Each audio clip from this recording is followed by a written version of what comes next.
noches, gracias por la sintonía, gracias por estar allí como cada domingo. Bueno, voy a ser breve para arrancar hablando de, obviamente, uno de los temas de la semana, el censo. Nos pasó algo que un gobierno como el de Mario Abdo no tiene margen para cometer errores como los que lamentablemente su administración volvió a cometer. Con el censo pasó algo muy particular. Empezó alguna campaña en contra del censo, bueno, todas estas teorías absurdas de conspiración, qué cosas te van a preguntar, etcétera. Y la reacción fue que desde diferentes sectores salieron a apoyar el censo, a pedir que la gente participe. Y la gente respondió. La gente se quedó en su casa. Salías a las calles y las calles estaban vacías. No solamente se quedó, la gente colaboró. Hay gente que se preparó para recibir al censista, que le preparó comida, que preparó un tereré. Se sumó la gente. O sea, quiso que esto fuera una fiesta ciudadana. Y algunos se quedaron esperando. Según la versión oficial, cerca de 20.000 censistas desertaron. Dijeron que iban a estar trabajando, no se fueron. ¿Qué pasó? Allí hay una serie de teorías que se mezclan. La plata no estaba a tiempo. Llámale cangrejo. Se puede corregir esto que se hizo mal, es decir, el censo no termina ese día. En ningún país del mundo cuando se hace un censo se hace el 100% en el día. Casi siempre alcanzan un 75, 80% y después se va completando en los siguientes días. De hecho, se van a seguir haciendo durante 2 semanas más. Tienen que alcanzar un mínimo del 90%. Pero hay muchas cosas que se perdieron con estos errores que volvió a cometer la administración Abdo. Primero, esto no costó solamente 43 millones de dólares, que es lo que está presupuestado. Se gastaron ya como 15 millones de dólares y se tiene que gastar el resto en todo lo que va a costar procesar, digamos, la información. Pero además el país se paró en mitad de semana. Un cálculo muy conservador dice que eso cuesta como 100 millones de dólares. Es decir, costó más de 140 millones de dólares. Pero incluso eso se puede llegar a recomponer. Lo que no se recompone es la confianza de la opinión pública. Esto es como la historia del pastorcito mentiroso. Si te mienten y te mienten y te mienten, cuando realmente tengas que actuar ya no vas a creer. La gente se prestó, se quedó en su casa y se sintió traicionada. Una cuestión tan simple como el censista que tenía que llegar a su casa y tomar los datos no llegó. Señor Abdo Benítez, usted ya no tiene margen para este tipo de cosas. Complete el censo, dígale a su ministro, a los técnicos, a quienes fueran, pero no permita que esto vuelva a ocurrir. Usted estaba muy alegre de cuerpo en Alemania, espero que la haya pasado bien, pero ya no tiene margen. Esto no puede volver a pasar. Bienvenidos, esto es Políticamente Incorrecto. Siempre digo lo que pienso. Bueno, y les cuento ya, vamos a estar hablando con algunos que ya están en el Senado, otros que son candidatos a ocupar lugar en el Parlamento Nacional, y vamos a hablar de los temas que se van a debatir en el Congreso que se viene, porque hay temas muy complicados que vamos a tener que resolver. Y ya les digo, estamos con el senador Fidel Zavala, es candidato a volver a ocupar un lugar en la Cámara Alta del Partido Patria Querida. Fidel, ¿qué tal? ¿Cómo estás? Hola Luis, un gusto para los presentes también. Encantado de estar acá con ustedes en el programa. Bueno, gracias por venir. Ramona Mendoza, más conocida por todos como Ramonita Mendoza, es precandidata al movimiento Nuevo País del Partido Liberal Radical Auténtico, ya fue diputada, fue gobernadora. Hola Ramonita, ¿cómo estás? ¿Qué tal Luis? Un gusto compartir con ustedes, muchas gracias por la invitación, los respeto a la teleaudiencia. Estamos también con Pedro Mayor Martínez, él está como precandidato al Senado por la Alianza del Encuentro Nacional, va a estar dentro de lo que es la concertación. Pedro, que es fue magistrado, fue juez, uno de los magistrados más respetados. Pedro, ¿qué tal? ¿Cómo estás? Buenas noches, Luis, Fidel, Ramonita y Tadeo. Bueno, encantadísimo de estar acá y vamos a estar seguramente departiendo con algunas ideas muy interesantes.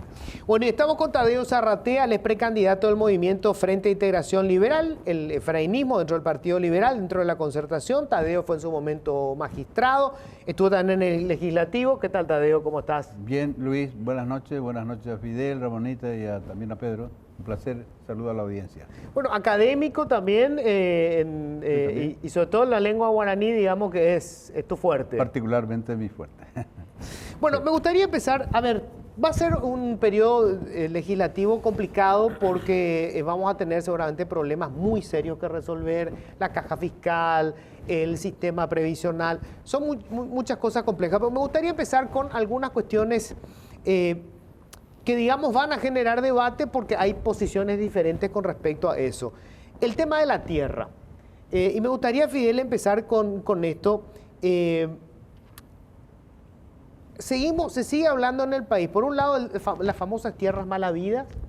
Quiero saber primero que nada, ¿hay tierras malavidas? ¿Cuál es tu opinión? Después de estar este periodo en el legislativo, ¿existen las tierras malavidas o no? Sin duda hay tierras malavidas, Luis, ¿verdad? Pero también hay mucho, vamos a decir, mucha propaganda negativa en contra, ¿verdad? ¿En qué sentido? ¿Verdad? Yo siempre digo, y soy un defensor, dentro de la ley todo, fuera de la ley nada, ¿verdad? Muchas veces en el estudio, ¿verdad?, que nosotros vimos, creo que tenía una serie de tomos, hay un tomo especial, ¿verdad?, que levanta la Comisión de Verdad y Justicia sobre el tema de tierras malavidas, ¿verdad? Y nosotros haciendo un estudio pormenorizado del tiempo, de la cantidad de gente, de los insumos que tendría que haber llevado para hacer un estudio correcto, ¿verdad? Físicamente era imposible, si tenía que pasar por tesorería, departamento de geodesia, por asuntos legales del INDER, solamente digo, ¿verdad? Entonces, nosotros dentro del Senado en este periodo hemos conformado una comisión bicameral para estudiar, ¿verdad?, y dar un poquitito, no te digo fin, ¿verdad?,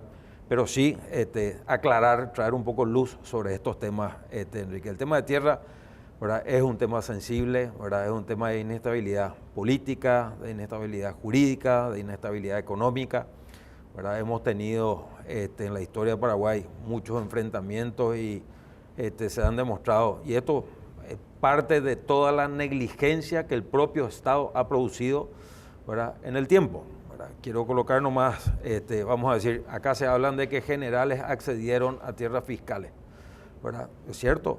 ¿Verdad? Accedieron a tierras fiscales, sí, ¿verdad? Pero estaba permitido por el Estatuto Agrario en aquel entonces, sí, ¿verdad? Los conscriptos cuando salían de baja podían acceder a tierras, ¿verdad? Le prometían tierras. Ahora, uno no puede ser beneficiario de la reforma agraria dos veces. Por ahí viene la parte irregular, por ahí viene la parte irregular. Eso es por un lado, ¿verdad? Y por otro lado tenemos que mirar un poquitito, vamos a separar de lo que tierras públicas de las tierras privadas, ¿verdad? Nosotros, el INDER, 85 años de reforma agraria. Hace poco vimos datos del CIRT, ¿verdad?, del Sistema de Información y Registro de Tenencia de las Tierras del INDER, ¿verdad? 1.350 colonias a nivel país, solamente 300 tituladas, el resto sin titular. Comenzamos a mirar los detalles, solamente el 7% de los ocupantes tienen acceso a créditos fiscales, creo que el 12% asistencia técnica y casi el 70% de las colonias del INDER, casi la 70%, pero está ocupada por no beneficiarios de la reforma agraria. Entonces, acá podemos quitar varias conclusiones, ¿verdad?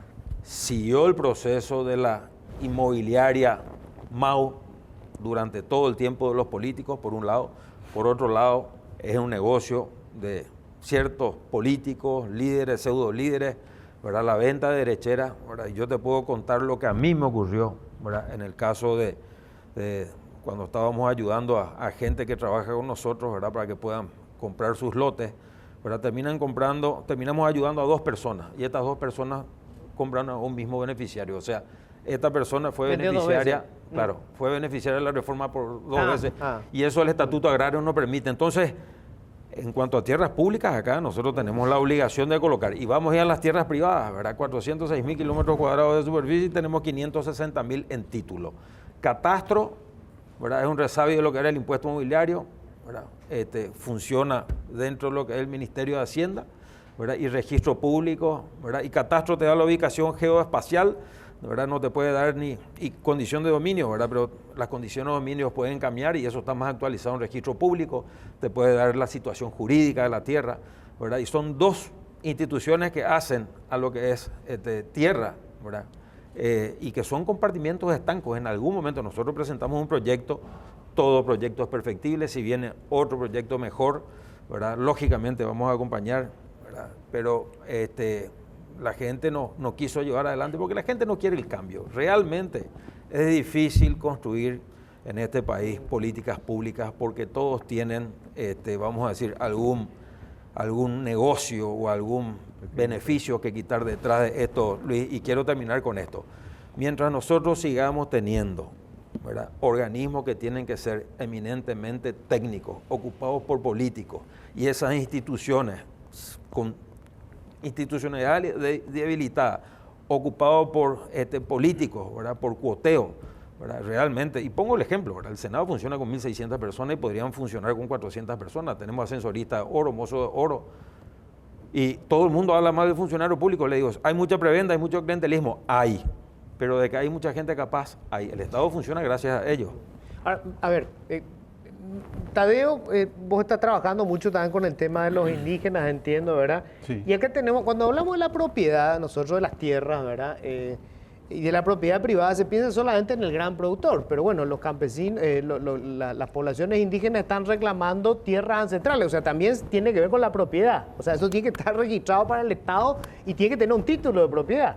Tiene mucho que ver con todo el resto del plexo del problema paraguayo, pero el tema indígena es un tanto diferente, porque ellos tienen un derecho así natural a la tierra, ¿verdad?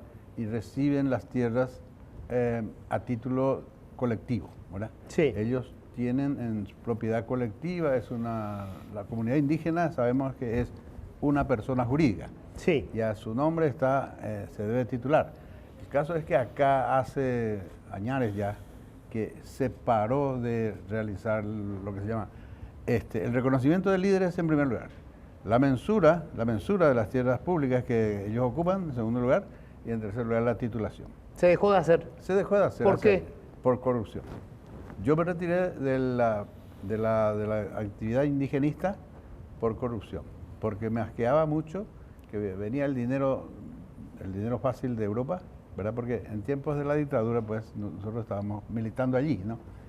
Y bueno, Europa envió mucho dinero y empezó a vivir la gente de eso. ¿Puedo agregar algo? ¿Sí? ¿Puedes agregar? Sí.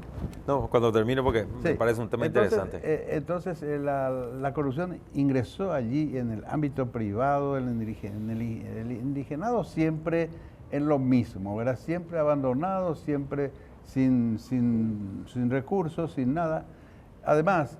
Pero la corrupción ¿de quién? ¿Quién se quedaba con la plata? Las ONGs. Las ONGs. Las ONGs, sí. Luis. Y eso o sea, vos decís, la plata que viene para poder organizar, para poder titular a nombre de la comunidad, ese dinero queda en manos de las ONGs. Queda en manos de las ONGs, por décadas la gente vive de ese dinero y lo peor es que no hace lo que debe hacer porque parecería que acabaría el problema si se titulara la tierra y se le dijera, hasta pueden ustedes alambrar, el indígena no quiere alambrar, pero algunos accedieron incluso al alambraje. O sea, si se resuelve el problema, se acabó el negocio para estas ONG. Se acabó la ONG y entonces se acabaría la industria del indigenismo. A ver, enseguida, Pedro, vos fuiste juez durante mucho tiempo. Desde el punto de vista del derecho, este problema de la tierra, ¿vos crees que hay forma de resolverlo desde el punto de vista del derecho? El derecho va a buscar siempre, como decía Fidel, las bases que determinan en un primer momento cómo se habilitaron la entrega de tierras, ¿verdad? Dentro de ese proceso está también lo que menciona Tadeo, y sumo a lo que decía Tadeo con relación a las ONGs, un fenómeno que se da en todos los estratos de la administración pública. Retasear una titulación en favor de la colectividad, en este caso, de comunidades indígenas, de comunidades originarias, tiene una estrategia. O sea, si yo no titulo, puedo vender por debajo, puedo mover, que es poco lo que decía Fidel cuando hablamos de georreferencia en cuanto a catastro. Entonces, ¿cuántos inmuebles, cuántos terrenos son vendidos a diferentes compradores simultáneamente buscando apartarse de la línea original de quién es el verdadero propietario y sobre todo quién es el que tiene derecho a eso? El derecho tiene que reconstruirse. Sobre la base de ilícitos, el ilícito no produce derechos. Entonces, cuando hablamos de ilicitud, ¿verdad? Ilegalidad otra vez es otro componente que tiene que ver con cosas que no están autorizadas y que se tendrán que impulsar, como por ejemplo el tema de las plazas que fueron entregadas a la Asociación Nacional Republicana, ¿verdad? Esos espacios públicos fueron entregados sin leyes de por medio, ¿verdad? Entonces, hay como que todo un proceso de intentar reivindicar esos espacios que pertenecen a la comunidad. En cuanto a territorio fiscal, donde el INDERT es aquí el principal responsable de una política que, claro, entiendo, pero cuando uno se pregunta quién es el sujeto de la reforma agraria, yo entiendo, claro, que en su momento se gestó una normativa que propicia la corruptela. Ambigua. Pero, por supuesto, y aparte habilito, claro, porque recuerden que el electronismo tenía que hacer una suerte de distribuir un poco las ganancias entre el generalato. Claro, ¿verdad? porque la ley en realidad decía cualquiera que declarara su Claro. intención de dedicarse a la actividad agropecuaria, Claro, punto. entonces, claro, si yo soy un general activo y estoy trabajando en la profesión, estoy prestando un servicio público en la milicia, no puedo ser sujeto a la reforma agraria. Entonces, cada quien tiene su pequeña quinta de 5.000, 10.000 hectáreas, por lo que veo. Entonces, es un fenómeno que va a tener que convocar a toda la ciudadanía para ver cómo solucionar y revisar, hacer un censo. Lo mencionaba Fidel y también Tadeo. Tenemos que ver las colectividades, por ejemplo, originarias. Tenemos que ver quiénes ya fueron sujetos de la reforma agraria. Porque si no es un chiste. La gente que se acerca al Estado porque necesita y desea desarrollar el campo con una actividad a la que se va a dedicar en exclusividad, porque para eso Claro, estamos ese propiciando. es el objetivo, porque es la venta Claro, subsidiada de tierra. Si yo agarro y lo que hago es el negocio empresarial o el negocio de tratar de convertir la tierra que me da el Estado en dinero y fumar el dinero, hacerlo, y luego me presento nuevamente como primer candidato a una siguiente entrega de tierras, no tiene sentido. No, es un negocio inmobiliario a costa del Así Estado. es. Fidel y después Ramita. No, yo quería agregar lo que dijo el doctor Zarratea y Pedro, ¿verdad? Pongo el ejemplo. El INDI, siendo presidente Valentín Gamarra, y creo que fue en el periodo de Guasmosi, compra títulos, compra papeles, pero no tierra. Y están tratando de hacer aterrizar ahora, ¿verdad? Y coincidentemente en una de las pocas colonias del INDER, ¿verdad? Tituladas y más antiguas que puedan existir. Nos encontraron en Tapeiqué, se fueron a buscar en Tapeipité, ¿verdad? Buscaron del otro lado del río, ¿verdad? Pongo como ejemplo, y esta es la ineficiencia del Estado, ¿verdad? Lo que ocurrió allá en el Chaco, en la zona Mariscal Estigarribia, que afectaron a productores paraguayos y menonitas, ¿verdad? El propio INDER, ¿verdad? Le da a los indígenas, ¿verdad? El Estatuto Agrario dice de que, por resolución, ¿verdad? Y el Estatuto Agrario dice de que vos tenés que desarrollar el campo, porque si no lo desarrollas se entiende que está con fines especulativos, ¿verdad? Y si no, de lo contrario, vuelve para el INDER, ¿verdad? El propio INDER, ¿verdad? Por resolución da a estas dos personas que ocupan, ¿verdad? Entonces el mismo problema lo genera la propia institución del Estado, ¿verdad? Cuando que podría haber recolocado. Y tenemos muchas situaciones, pero la falta de voluntad. Yo te pongo un ejemplo, ¿verdad? De lo que estamos hablando y lo que se puede. Cuando recién asumido el ministro Ramírez Candia, ¿verdad? En algún momento le digo, ministro, quiero hablar con usted sobre el tema de tierra, que es un tema sensible y afecta a muchos paraguayos. Usted está en un lugar de toma de decisión, yo también, ¿verdad? Lo invito a un viaje, invitado por una comunidad que se llama Santa Ana, y después fuimos a visitar otra comunidad, Torocangüe, asentada Santa Ana hace más de 90 años, ¿verdad? Hay hijos de veteranos de la Guerra del Chaco, ¿verdad? Que ya tienen 90 años y están, nacieron en ese lugar, resistieron la época del estronismo, todo, ¿verdad? Y bueno, y Torocangüe la misma situación, y le digo, mira, existe la condición de que se pueda aplicar el uso capión, que es una figura legal existente acá, el doctor me puede ayudar con el tema, ¿verdad? Me dice, sí, tenemos que ver un poquitito, hacer todo el estudio, etcétera, etcétera. ¿verdad? Y terminamos ayudando a estas comunidades, ¿verdad? De un proyecto de expropiación que el INDER no pudo perfeccionar toda la transferencia porque habían algunos finqueros que sus representantes legales no estaban, ¿verdad? Pero esto estaba ocupado hace más de 30 y pico, 35 años. Y lo que nosotros hicimos fue desafectar de esa expropiación, ¿verdad? Estas fincas, ¿verdad? Que vuelvan a los dueños originales, que eran unos alemanes, una alcoholera fundida, ¿verdad? Y finalmente vuelven, los representantes legales no estaban, se hace el juicio de uso campeón, ganan los pequeños productores y le terminan saliendo más que los trámites, vamos a decir, judiciales, vamos a decir, le termina saliendo 0 guaraní para ellos y 0 guaraní para el Estado. Ayudamos a 150 familias. En el caso de Santa Ana serían 420 familias. ¿Y cuántas tierras tenemos en esa situación? Ya comenzamos a mover y comenzaron a aterrizar títulos falsos, ¿verdad? Medidas, vamos a decir, cautelares, etcétera, etcétera, de no innovar, perdón. Y finalmente, los propios senadores, ¿verdad? No quiero dar nombre para no entrar porque estamos acá, se puede tomar, no quiero hablar de, ¿verdad? Pero nosotros estamos en un lugar de toma de decisión donde podemos dar solución a la gente y finalmente propios colegas míos terminaron, ¿verdad? Tiroteando el proyecto. Por suerte, ¿verdad? El ministro Ramírez Candia lo entendió así, ¿verdad? Y por suerte, ¿verdad? Después de todo el análisis, ¿verdad? Se pudo llegar a esta figura y se pudo ayudar a toda esta gente. Esas son las realidades que nosotros manejamos, ¿verdad? Ramonita, ¿cómo se maneja desde la política? Porque muchas de estas ocupaciones o lo que fuera son incentivadas por caudillos locales. O sea, vamos, esto genera obviamente clientela política y a veces inclusive negocio, ¿verdad? Porque pasa a ser un negocio inmobiliario. ¿Cómo se combate desde la propia clase política? Bueno, en mi caso particular siempre me he basado en lo que dice la doctrina de mi partido, el respeto irrestricto a la propiedad privada. Entonces, cuando alguien se me acerca con el deseo de invadir una propiedad privada, siempre pongo mi postura y lo he demostrado en varias oportunidades con hechos. Pero vayamos a la situación, quiero opinar un poco en el sentido de las tenencias irregulares de las tierras, porque acá no solamente tenemos excedentes fiscales, son ocupaciones de hecho, pero con situaciones irregulares, los famosos excedentes. Se tiene que regularizar esa situación. De que existen tierras mal habidas, existen, eso no podemos negar, porque negar eso sería negar nuestra historia. Ahora, de que tienen soluciones,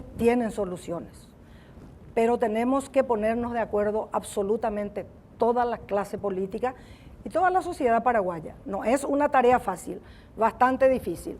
En cuanto a estuve escuchando atentamente al doctor Tadeo Zarratea, la parte indígena, un tema que a mí me apasiona porque siendo gobernadora trabajé con muchas comunidades indígenas. Pero ¿qué me preocupa en ese sentido? Porque acá, Luis, audiencia, la corrupción imperante en nuestro país, no solamente podemos acusar al sector público, también al sector privado. En el caso que mencionaba el doctor Tadeo Zarratea, las ONGs, sus presupuestos, uno mira el presupuesto de esos organismos no gubernamentales y el mayor porcentaje está destinado a asesorías, no precisamente a lo que nuestros compatriotas, los hermanos nativos, realmente necesitan. Y voy a poner 2 ejemplos prácticos. En mi departamento tenemos en la comunidad de Peguajomí casi 1000 hectáreas de una comunidad indígena, totalmente abandonada. ¿Por qué? Porque no se le ha dado las condiciones, el INDI no le ha dado las condiciones a esa comunidad indígena como para que ellos puedan adueñarse y querer realmente esas tierras. Y después pongo otro ejemplo en la parte occidental, específicamente 15.000 hectáreas. Acá Fidel ha de conocer perfectamente que el Paraguay, nuestro país, perdió una demanda internacional y bueno, ellos ganaron con justo derecho y yo transito mucho por esa ruta y aun cuando era diputada me he quedado en varias oportunidades porque me daba pena, rabia y hasta impotencia cómo la gente estaba sacando madera, palenque, postes, y le llamé varias veces a fiscales para que vayan a intervenir, porque estoy de acuerdo que se pueda sacar la madera y producir, pero bueno, que se invierta en algo productivo para que esa comunidad indígena pueda adueñarse. ¿Qué va a pasar de estos hermanos nativos el día que termine la madera allí? Van a volver a salir y pelear por otras tierras. Entonces yo creo que acá O sea, la ocupación es al solo fin de sacar la madera. No, yo creo que ellos están como para ocupar, o sea, quieren ocupar las tierras, pero mismo las autoridades no le ayudan. Se les ha construido casas, muy lindas casas, pero incentivarle algunos otros proyectos productivos, ayudarle, por ejemplo, pueden ser buenísimos productores, por ejemplo, pueden dedicarse a la apicultura, que tienen condiciones, pero hay que darle las condiciones, hay que enseñarles. Entonces a eso me estoy refiriendo. Yo tengo que, La tengo propia que hacer ley la los pausa. condena. ¿Por qué? Y porque los indígenas tienen leyes especiales. Por acá el doctor me puede acompañar. Ellos no pueden, por ejemplo, alquilar. Lógicamente no pueden vender. Me parece correcto, ¿verdad? Pero tampoco les ayuda a que ellos mismos puedan desarrollarse. Los condena. O sea, no pueden generar renta. No pueden generar renta. Eternamente que sean cazadores y recolectores, ¿verdad? Y es un vicio, por un lado, ¿verdad? Por otro lado, ¿verdad? Yo siempre digo, tenemos comunidades progresistas, ¿verdad? Conocemos Chupapó, ¿verdad? En Canendillú o Puerto Barra, ¿verdad? Donde está José Añé, que es muy conocido. Los H. ¿Verdad? Los H, ¿verdad? Que tienen 800 hectáreas, sin embargo Paraguay pierde la demanda internacional, ¿verdad? Le expropian a Filisara Transatlántica Alemana de Heriberto Rodel 22.000 hectáreas, ¿verdad? Para más 10 millones de dólares. Yo ayudé para que efectivamente ellos puedan tener caminos allá a la comunidad Saguayanamaxa, ¿verdad? Allá Puerto Carayavuelta, Puerto Colón, Colonia 96, ¿verdad? Y efectivamente ellos están tirados a su suerte, ¿verdad? Y muy de acuerdo con lo que dijo el doctor Zarratea, las ONGs, vos te pones a discutir con ellos y te dicen, yo quiero que ellos mantengan su cultura, ¿cierto? Pueden mantener su cultura, pero en un mundo moderno, con todas las necesidades, porque vos le preguntás a ellos, ahora ellos quieren su moto, ellos quieren su TV claro, quieren su luz eléctrica, quieren vivir ordenadamente. Entonces, acá tenemos que replantearnos un poquitito el tema en serio, construir instituciones, ¿verdad? Donde efectivamente sean eminentemente técnicas, mientras sigamos teniendo presidentes seccionales ocupando, vamos a decir, estos temas centrales, vamos a seguir teniendo problemas. Y hay algo que me duele, ¿verdad? Que los indígenas lo están usando como un instrumento político. Dejaron de ser ya los campesinos. Hoy ya vienen, ¿verdad? Los indígenas vienen a la plaza, manipulados políticamente. Es una lástima. ¿Y quién los manipula? Quita vos tus conclusiones. Vos podés estudiar. Sectores interesados. Sectores interesados. Sectores interesados. Bueno, quiero que me diga, denme nombre. ¿Es un partido, un movimiento? ¿Son muchas personas? ONG aliadas, ¿verdad? Y hay muchos sectores progresistas. Con eso te digo todo. Ustedes tienen la capacidad de investigar e investiguen. Y más aún en momentos electorales. Bueno, tengo que hacer la primera pausa. Hace tantos años que estoy en el ejercicio del periodismo y no sé cuántas veces habré escuchado que se tiene que completar, se tiene que terminar por depurar el catastro por un lado y los registros públicos por el otro. O sea, una cuestión que aparte no sé por qué está separado, el dibujo físico y el dibujo jurídico deberían poder juntarse y poder depurar. Y si hay tierra mala vida, que probablemente haya gente, aunque hayan sido compradores de buena fe, bueno, el Estado podría también regularizar eso vendiéndole a precio de mercado, ¿verdad? El que ya está explotando una tierra, ¿para qué le vas a sacar? En tal caso que compre la tierra, le paga al Estado a precio de mercado y eso sirve para capitalizar al Estado y para apoyar a las organizaciones, a los asentamientos campesinos y a los asentamientos indígenas. Pero bueno, esto lo venimos diciendo hace, no sé, 20 años. Increíble. A ver, el tema... Cada vez que, digamos, arrecia, por ejemplo, la inseguridad en las calles o tenemos casos que son sumamente mediáticos, ¿verdad? El secuestro, se plantea siempre la solución por el lado penal. Es decir, aumentemos la pena. Esto no puede ser. Vamos a aumentar. ¿Cuánto tienen? 15 años. Bueno, vamos a darle 20 años. Bueno, hace poco, una modificación, una propuesta tuya, el tema de las ocupaciones de tierra dejó de ser delito, pasó a ser crimen. O sea, hoy, digamos, hay 10 años de prisión como máximo y por lo tanto, digamos, ya son detenidos. Le quiero preguntar primero que nada a Pedro, porque hasta hace poco estaba como juez. De acuerdo con tu experiencia, Pedro, ¿esto resuelve el problema? O sea, aumentar penas, ¿puede generar algún cambio? Pensar que la pena actúa como disuasivo siempre fue, entre comillas, el efecto placebo que se pretendía con la pena. Pero en realidad sabemos que el aumento de penas no siempre es el que se busca cuando desde el legislativo se dice y se da una solución cuasi populista en muchos casos a determinado tipo de fenómeno delictivo. Solo tienen que analizar el fenómeno delictivo porque si no somos los que propiciamos el fenómeno delictivo y las políticas tienen que ser de prevención. Hablan de las comunidades indígenas. Y hablamos de los fenómenos que afectan a las comunidades indígenas, porque hoy, lo que decía Fidel, claro, tenemos el convenio 69 de protección, tenemos los derechos constitucionales que no podemos incidir en la forma como las comunidades indígenas deben marcar.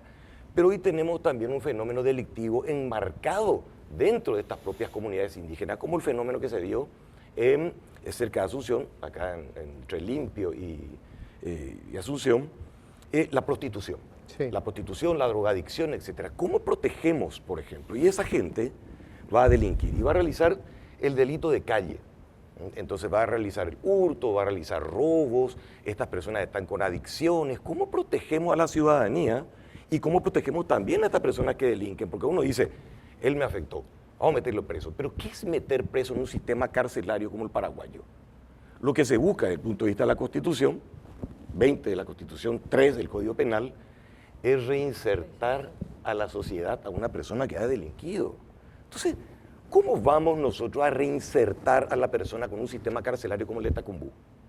Explosionado, con una inflación interna astronómica, estamos ya hoy cerca de 17.000 personas privadas de libertad, cuando lo que se pretende con el sistema es, bueno, tratemos de trabajar con este sujeto, pero ¿cómo podemos trabajar con 17.000 personas en el sistema carcelario? ¿Qué queremos decirle a esta persona? Porque tarde o temprano tiene que salir. Entonces, ¿cómo frenar un fenómeno delictivo? Pues entonces, diagnósticos. El diagnóstico tiene que surgir de una política pública que tiene que ser trabajada por una institución o por institutos de política criminal. La política criminal nos va a dar lo que nos dan los médicos especialistas. Si me duele una parte del cuerpo, no me voy a tomar un antibiótico, si es que el médico no me lo receta en base al diagnóstico, me da un relajante muscular. Entonces, la política criminal tiene que trabajar por departamentos, porque la Canindeyú, Amambay, tiene una delincuencia diferente, ¿verdad? Esa es una delincuencia muy pesada, donde los estándares y los niveles de criminalidad, sobre todo sicariato, un poco marcan e inciden en el nivel de muertes que se matan por encargo. Entonces, ¿qué respuestas dar? ¿Aumentamos la pena como una suerte de solución? No lo veo. Creo que lo que tenemos que empezar a trabajar hoy es en política pública con penas alternativas. Pero otra vez volvemos, Ramonita decía, le damos tierra a los campesinos, le damos tierra a los indígenas. Fidel decía 1 millón y algo de hectáreas que tienen. Si no los apoyamos como Estado para desarrollar una política pública, sobre todo a mí me preocupa mucho el tema indígena. Tenemos un candidato, Chebugui, de la comunidad H, trabajando en Chupapou, justamente, que reclaman permanentemente la titulación de sus tierras. Hay gente que no tiene titulación. Y trabajar con ellos, ¿qué quieren hacer? Porque hoy están absorbidos ciertamente por el modelo moderno. ¿Cómo congeniar las propias necesidades de una comunidad indígena? Tenemos que dialogar con ellos. Ellos ya no son seguramente los mismos que originariamente tenían un modelo de recolección. Ellos están hoy desarrollando con una mirada diferente y tenemos que ayudar a esas comunidades, ciertamente. Pero no podemos tampoco pensar que cuando esa gente, alguno de ellos comete hechos punibles, que de hecho tenemos que trabajar con esas comunidades para ver qué respuesta le damos. Nosotros no podemos darle a la persona que pertenece a una comunidad indígena una solución con una mirada exclusivamente de paraguayos, de nosotros, los blancos. Ellos necesitan, y está normado, que tenemos que involucrar a su comunidad para ver qué tipo de respuesta es la más adecuada para ellos. Entonces tenemos que empezar a trabajar un fenómeno, Luis, Fidel, ahora cuando estemos en el Congreso, Dios mediante, trabajemos en elaborar políticas públicas con recetas para que una política criminal analice primero prevención. Siempre llegamos tarde. ¿Y qué es lo que hacemos? Le metemos a la gente preso como efecto placebo. Ahora estamos más seguros. Lo que hacemos cuando metemos es trituramos a la persona, ¿verdad? Se produce el fenómeno de prisionización, porque cuando uno entra en la cárcel, se despersonaliza. No se logra lo que pretende la Constitución. Uno tiene que cambiar el chip. No es más el chip de Tadeo, Fidel, Pedro Mayor, Luis o Ramonita cuando entramos. Tengo que cambiar ahí, porque si no cambio el chip, sufro al interior de un modelo cultural diferente al que yo vengo trayendo de afuera. Entonces, aumentar la pena para intentar meterlo más tiempo en la caja, eso no es solución. No funciona. Tenemos que trabajar en la alternativa. Yo estoy, y voy a propiciar, que la suspensión a prueba de la ejecución de la condena, como se tiene en Brasil, ya no sea 2 años, elevar eso a 5, con reglas de conducta y obligaciones para que la persona no tenga que entrar a la cárcel por el hecho, pero sí controlarle. Necesitamos el Instituto de Asesoría a Pruebas, porque es muy fácil, la gente dice, no, yo le envío allá y agarra e inmediatamente comete delito. ¿Pero por qué comete delito de nuevo la persona? Claro, lo que pasa es que hay una desconfianza hacia lo que es, por ejemplo, la prisión domiciliaria. Yo me encontré hace unos días con un ex fiscal que en teoría está con prisión domiciliaria significativamente corrupto en la peluquería. Estaba ahí cortándose el pelo. Voy a agregar un poco algo a lo que dice Pedro. Sí, a ver. Para cerrar el tema indígena, ¿verdad? El tema indígena es un tema difícil porque se trata de la cultura del otro, como dice la antropología, ¿verdad? No es lo mismo que el indígena sea de tu cultura porque no es, ¿verdad? Entonces tenés que llevarle otra alternativa y lo que siempre se dice, la antropología recomienda, es que ellos mismos vean qué hacer, porque esto, como se dijo aquí, está agotado, ¿verdad? Se le pueden asegurar las tierras, todas las tierras habidas y por haber, pero eso no resuelve porque son definitivamente insuficientes para vivir como vivieron siempre de la caza, la recolección y la pesca, ¿no? Es insuficiente. Se tiene que reciclar la cultura indígena y para reciclar la cultura indígena necesitamos antropólogos, etnólogos, gente especializada y sobre todo escuchar la propuesta de ellos y llevar una propuesta inteligente. Pero ¿cómo vamos a llevar si hace más de 20 años el INDI no tiene un director que entienda algo de indigenado? ¿Fidel? Con lo que dijo Pedro sobre el tema de tierra, de seguridad jurídica, vamos a decir. Creo que el diagnóstico es importante. Nosotros habíamos hecho el diagnóstico antes del estudio de la ley. Creo que teníamos en un periodo de 2 años 1.300 invasiones. Yo me llegó una grata sorpresa, el 60% eran urbanas. Yo no dimensionaba que era tan grande. Tanto así que la Asociación de Empresas Loteadoras Inmobiliarias finalmente terminaron aplaudiendo. Pero hay un efecto, si bien es cierto lo que dice Pedro, no disminuye, ¿verdad? Pero causa un efecto. Si nosotros miramos los números han caído drásticamente, pero hay algo aditivo, ¿verdad? Que yo creo que es un tema no menor. Desde el momento que tiene, vamos a decir, no es crimen, ¿verdad?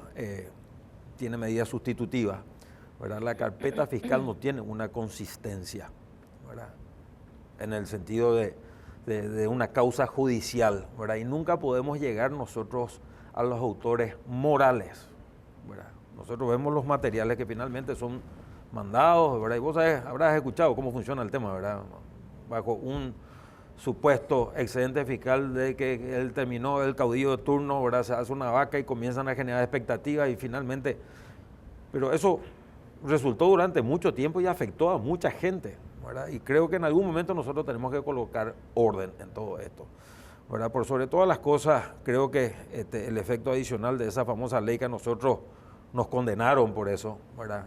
Yo recuerdo con Chebuy, con Marciano, ¿verdad? Que yo le dije, mira, esta ley le va a terminar ayudando a ustedes. Y de hecho ellos tenían un problema con colonos paraguayos, brasileños, ¿verdad? Que le querían invadir. Y yo le digo, viste, ahora te va a dar solución a vos esta ley, ¿verdad? Le da garantía a todos, a los pequeños, a los medianos, a los grandes. En algún momento dijeron de que íbamos a salir a blanquear tierra, de que íbamos a quitar tierra a los pequeños.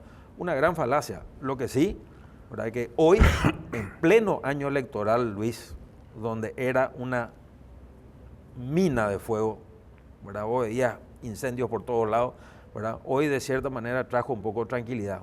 Tenemos que seguir trabajando en lo que mencionó el doctor Pedro, sí, tenemos que seguir trabajando. Hay mucho para construir, pero por sobre todas las cosas, ¿verdad? Las instituciones. No puede ser que nosotros tengamos instituciones que hacen la seguridad jurídica de la tierra que no funcionan. Hablamos de catastro y registro público, ¿verdad? No puede ser que nosotros no tengamos instituciones que tienen que solucionar los temas de los pequeños productores sobre tierras públicas y no funcionan, 70% de esos datos que te mencioné, ¿verdad? Entonces, creo que acá nosotros tratamos de buscar, yo siempre digo, ¿verdad? Tengamos el esfuerzo, ¿verdad? En aquellos proyectos de ley que vamos a generar grandes impactos, ¿verdad? Temas estructurales, un tema, ¿verdad? Que está ahí, nadie toca, ¿verdad? Las cajas fiscales, es una bomba de tiempo, 280 millones de dólares negros en el presupuesto, ¿verdad? Y nadie dice nada, proyectado el 2030, 3.200. Vamos a entrar sobre eso justamente, le quiero escuchar a Ramonita antes. El tema de aumentar penas, que aparte, digamos, eso tiene también fuerte arrastre electoral, convengamos. Oviedo hacía un show hablando de pena de muerte, ¿verdad? Yo creo de que nuestro problema no está precisamente en las leyes. Tenemos muy buenas leyes. Es cierto que hay leyes que se deben de mejorar. Nuestro problema es la impunidad en nuestro país. No se cumplen las leyes, no se sancionan a quienes deberían realmente sancionarse. Y por otra cuestión, yo creo también de que hay leyes, algunas leyes que se deben de endurecer más. El caso particular, por ejemplo, de las violaciones a niños. Para mí es el peor crimen que puede cometer un ser humano. Entonces hay que analizar seriamente nosotros como sociedad qué queremos para nuestros hijos, qué queremos para nuestros nietos. Y yo siempre suelo poner un ejemplo, Luis, audiencia. Al paraguayo, y creo que a todos los seres humanos, vos le tocas a donde más le duele. Le tocas en el bolsillo o le tocas al varón en su hombría, por así decirlo. Yo creo que, para ejemplo, implementás una ley, una sanción mucho más fuerte a un violador de niños o de niñas. Que habla una castración química. Y yo creo algo así. Yo creo que 2, 3 ejemplos nomás se van a dar, 2, 3 sanciones nomás. Y después, todos los muchachos se van a estar cuidando mucho más. Entonces, y también la otra cuestión, como decía acá Pedro, no sirve de nada llevarla a la gente en la penitenciaría. Tenemos que analizar cuántos de nuestros compatriotas que son condenados, pocos con condena, más sin condena, y cuántos están preparados para ser reinsertos en la sociedad. Yo creo que por allí pasa mucho la cuestión. Es muy preocupante la situación y cada vez va aumentando más los jóvenes, las niñas, los niños, adultos en la calle y que ves que están con... Sí, va con los efectos de la adicción. Los efectos de la adicción. Entonces, uno de los proyectos que yo quiero plantear toda vez que se me dé la oportunidad de llegar al Senado, justamente es que trabajemos y que el gobierno, o sea, el Estado paraguayo a través de los gobiernos de turno, porque no creo que se pueda satisfacer en 5 años, instalar inicialmente en las capitales departamentales centros de recuperación de adictos. Pero esos centros tienen que estar preparados y largarle en la sociedad a estos compatriotas nuestros a los efectos que ellos salgan, se sientan importantes, porque hay que trabajar también por autoestima de nuestros compatriotas. O sea que no solamente privarle de la libertad, sino también prepararle para que sean reinsertos a la sociedad. Pero, claro, el fenómeno placebo es el que tenemos que erradicar. Yo comparto con Fidel en que, y ahí entra un tema de gestión, que no tiene que ver con ley, un poco lo mencionaba Ramonita. La gestión implica un ministerio público eficiente, no carpetas que duerman, sino que con el delito, y sin que hayamos establecido como crimen, con que el sistema de justicia le dé una respuesta al ciudadano que está siendo afectado por la actividad delictiva, eso es lo que buscamos. Ahora, que juguemos con la pena o no, es irrelevante si no tenemos una tasa de eficiencia en la aplicación de la ley penal, mínima aunque sea. Porque si nosotros por lo menos fuésemos eficientes y aplicamos sanciones mínimas en delitos, pero mínimas, y aplicamos, y la gente tiene respuestas del sistema judicial, entonces no habría problema. Si reinciden, tendríamos que ver por qué. Y Ramonita menciona algo que realmente es un déficit. Nosotros no tenemos centros para tratar el tema de adicción en un régimen cerrado, porque no podemos tener en un régimen aleatorio, en semilibertad. Hay gente que necesita encierro para ser tratado. ¿Por qué? Porque el medio en el que se desenvuelven cotidianamente es el medio, el caldo de cultivo. Si vos no tenés solucionado y tenés familias destruidas, no tenés solucionado un mercado laboral, un mercado educativo donde la gente pues va estudiando valores, el agua que siempre decimos, ¿verdad? La gente se droga para no tener hambre. Los niños se les droga en las calles para no tener hambre. ¿Dónde está el Estado? El que está es inexistente e ineficaz.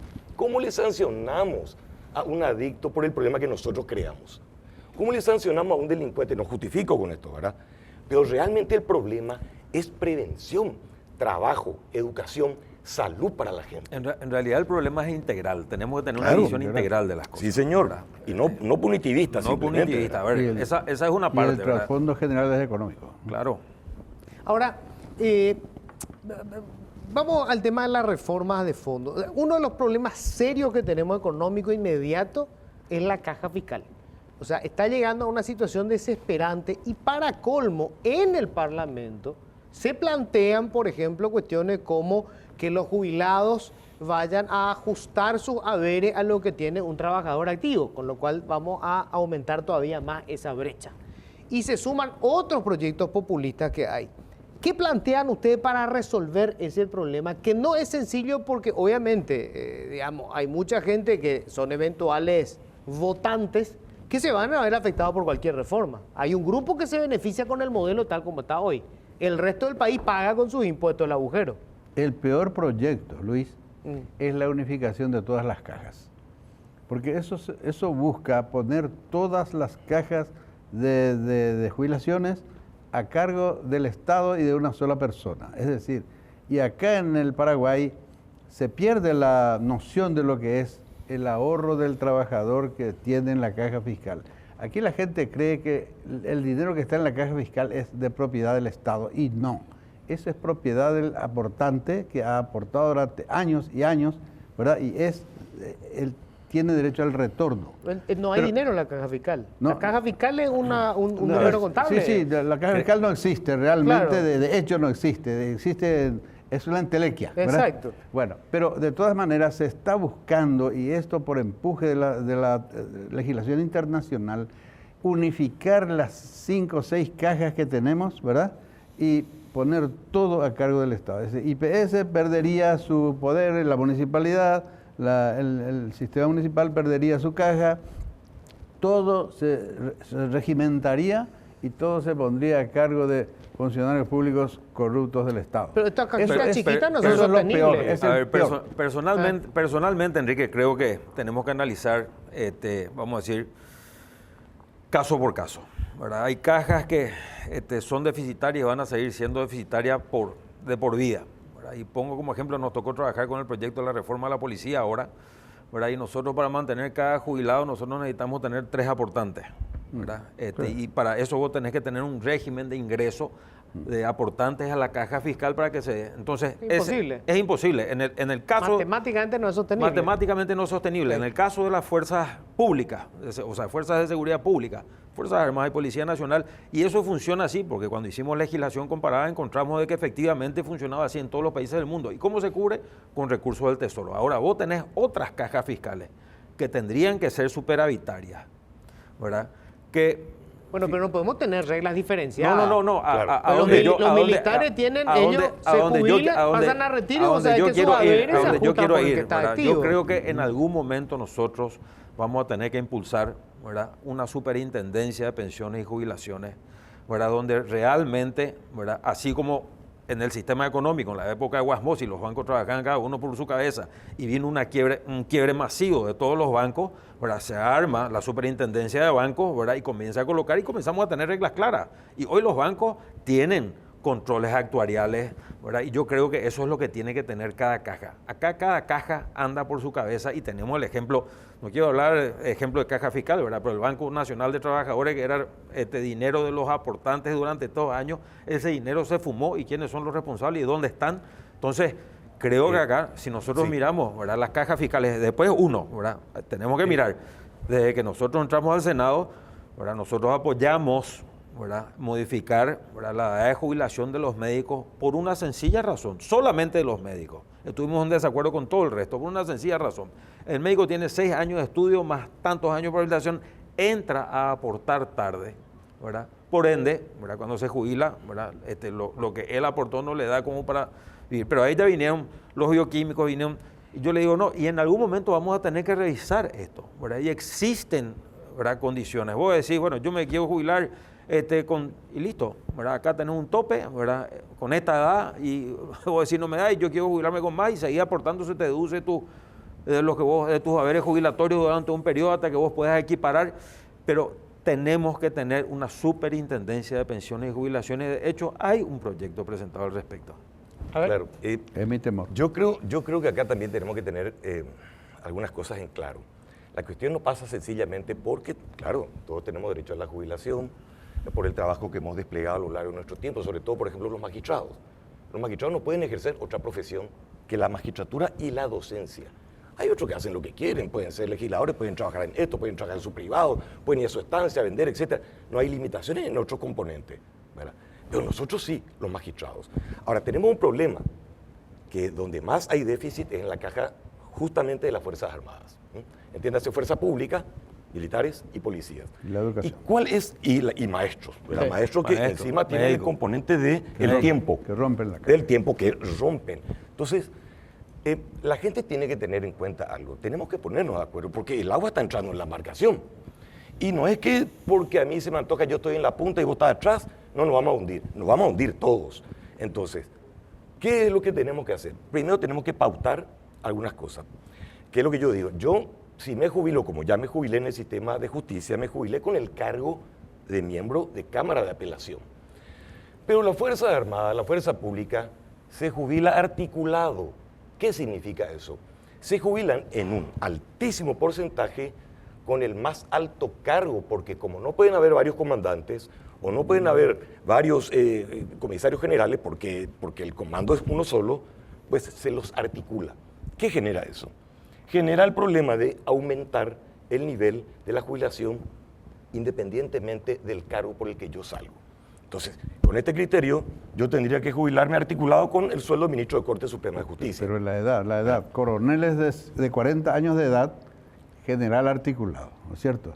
Entonces, con sueldo de general se jubila y son centenares y Claro, miles fíjense la de diferencia. coroneles que no pueden llegar al generalato porque llegaron al cuello de botella y rompen estamos la de caja. acuerdo. Pero ahí, Y rompen la ahí caja. se da la asimetría. 280 millones de dólares deficitarios este año, proyectado para el 2030, 3.200 millones de dólares. Pero, ¿Tú sabes lo que es eso? pero Una incorporo locura. algo. Acá no es que vamos a matarle a los jubilados, no podemos hacer No, eso. no. Primero tenemos que ver y restar privilegios, que es lo que yo siempre digo. La caja fiscal en el manejo presupuestario, lo sabe muy bien Fidel, tenemos que empezar a hacer los recortes de privilegios. Total. Somos paraguayos. Yo insisto en algo. Quiero saber cuántos ministros de Corte Suprema tienen hoy más de un vehículo a su disposición. Y yo quiero saber, porque los jueces nos movíamos con vehículos propios, íbamos a trabajar con vehículos propios. ¿Por qué determinado tipo de privilegios en el sistema de justicia? Cada o en ministro otro? tiene 6 ¿Por qué? Land Cruiser. Por Claro, Dios. no tiene Entonces, sentido. Los gastos superfluos lo que o los tenemos gastos. que Y otro recortar. tema. Y para eso Y necesitamos un acuerdo patriótico. estamos de acuerdo, Ramonita, pero aparte el acuerdo patriótico tiene que venir también por el tema de las binacionales. Claro. El tema de las binacionales es una discrecionalidad odiosa, una arbitrariedad. ¿Cómo vamos a estar percibiendo, van a estar percibiendo sueldos de 110 millones de guaraníes? El sueldo del presidente. Más otros beneficios. Más otros beneficios. Seguro de VIP, de alta Pero ahí no, complejidad. tenemos mucho que hacer porque por ley Son a nosotros no través de podemos. acuerdos. Claro, no, eso está en orden de prelación de la Por lo que está por debajo de Pero la Constitución, Fidel. hay algo que sí tenemos que mirar y en algún momento tenemos que tocar, ¿verdad? Tenemos que analizar todas las cajas, tienen que tener controles actuariales, yo creo que la superintendencia es válida, ¿verdad? Y no olvidarnos, a ver, Pedro, están los funcionarios públicos, los maestros, los jueces, todos, ¿verdad? Pero ¿y el cuentapropista?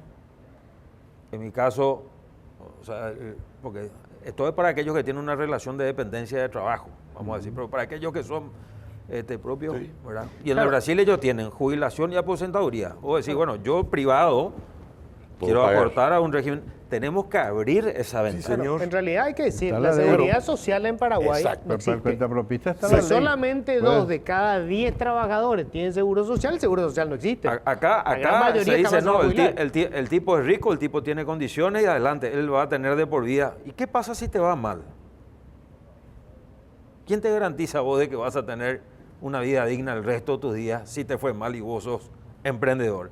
Conozco muchas historias, no solamente acá en Paraguay. No, de hecho, convengamos que la mayoría de los cuentapropistas no son ricos, son pobres. O sea, el Y bueno, cuentapropista en este país... en algún momento vamos a tener que tocar. De tiene- hecho, Claro, Sí, pero ahí se tenemos. abrió IPS. IPS se abrió con la posibilidad, y lo dijo justamente allí Merlo, la posibilidad de empezar a trabajar para que el cuentapropista pueda también pagar y, digamos, tenga derecho a una Es que existe la seguro ley social. para el cuentapropista, es que Ah. solo le interesa muy poco al cuentapropista. Acá tenemos que ocuparnos más del trabajador dependiente, donde nuestro IPS cubre apenas el 20% de los trabajadores activos, mientras la Argentina cubre el 90%. Claro, hay por que eso formalizar. por eso el subsidio a tercera edad acá en este país es una necesidad, porque los abuelitos y abuelitas van a morir de hambre. O sea, Claro, Yo de creo hecho, que yo el insisto- el tema IPS, Luis, creo que necesita un debate Sí, largo. un programa. hay que separar. inclusivo. Un Porque, programa. porque Salud. realmente es penoso que la gente está aportando y la atención que recibe es pésima. sí. Sí. Bueno, pasa que ahí se me fue el tiempo, pero es un tema para discutirlo de fondo. Pues yo insisto, más allá de toda la corrupción que hay en IPS, que es real, ¿verdad? Toda la corrupción que hay, el modelo es una estafa. Con ese aporte es imposible que vos tengas una cobertura del 100%. No existe eso. Una falacia. Es una falacia. Entonces, por más magia que hagan, no va a alcanzar. Tenemos que modificar, pero eso significa hacer eso se cambios. modifica. Es que Eso no se va a modifica alcanzar, y no se alcanza establece. luego. Vos tenés un Entonces- problema en IPS, primeramente te tenés que ir a un privado, porque no te dan solución. Para Bueno, casos terminales nada ¿Qué más. pasó? Se me fue el tiempo. Bueno, ya estamos con Iván. ¿Qué tal, Iván? ¿Cómo estás? Muy bien, Luis. Buenas noches. Esta semana para hablar de un debate que no es nuevo, el tema de la aportación y la tenencia de armas en nuestro país, luego de este conflicto que se ha dado en un barrio por la aparición de un hombre que atemorizaba a toda su comunidad. Vamos a hablar de números oficiales que nos muestran que en nuestro país son 450.000 personas las que legalmente tienen armas. Sin embargo, el mercado negro indicaría que el doble de las que tienen armas legalmente tienen armas. Es decir, alrededor de 1 millón de personas en nuestro país estarían armadas de forma ilegal. Esas cifras y otros datos en el siguiente informe. Lo vemos. La Dirección de Material Bélico registra en su base de datos armas de fuego que datan del año 1979 y hasta la actualidad. En nuestro país, aproximadamente 476.000 personas cuentan con registro de tenencia de armas para su uso particular. De esta cifra, se calcula que el doble de armas circulan en manos de paraguayos dentro del territorio, pero que no están registradas. Podrían ser de herencias, robos, contrabando u otros medios. Es decir, son de uso ilegal. Si bien es difícil tener un número exacto de armas de fuego en el mercado negro, la Policía Nacional se basa en las últimas incautaciones realizadas en los últimos años, para tener un promedio, ya que en un 90% de los casos de robos, asaltos y homicidios ocurridos en nuestro país, las armas utilizadas son del mercado negro. Las principales vías de ingreso de armas de forma ilegal a nuestro país son utilizando la misma ruta del narcotráfico, envíos vía courier y con piezas o partes de armas ocultas en vehículos. En muchas ocasiones el valor de las armas supera el valor del vehículo utilizado. Paraguay es uno de los países con más libertades con respecto a la reglamentación de las armas de fuego, pero de todas formas, el registro reglamentario es una obligación para los usuarios. La tenencia se tramita ante la DIMABEL, Dirección de Material Bélico, y la aportación ante la Policía Nacional. Siguiendo estimaciones de la ONU que indica que por lo general la cantidad de armas ilegales en un país alcanza el doble de aquellas registradas, se calcula que cerca de 1 millón de armas de fuego circulan en el mercado negro de Paraguay y podrían estar en manos de delincuentes y grupos criminales.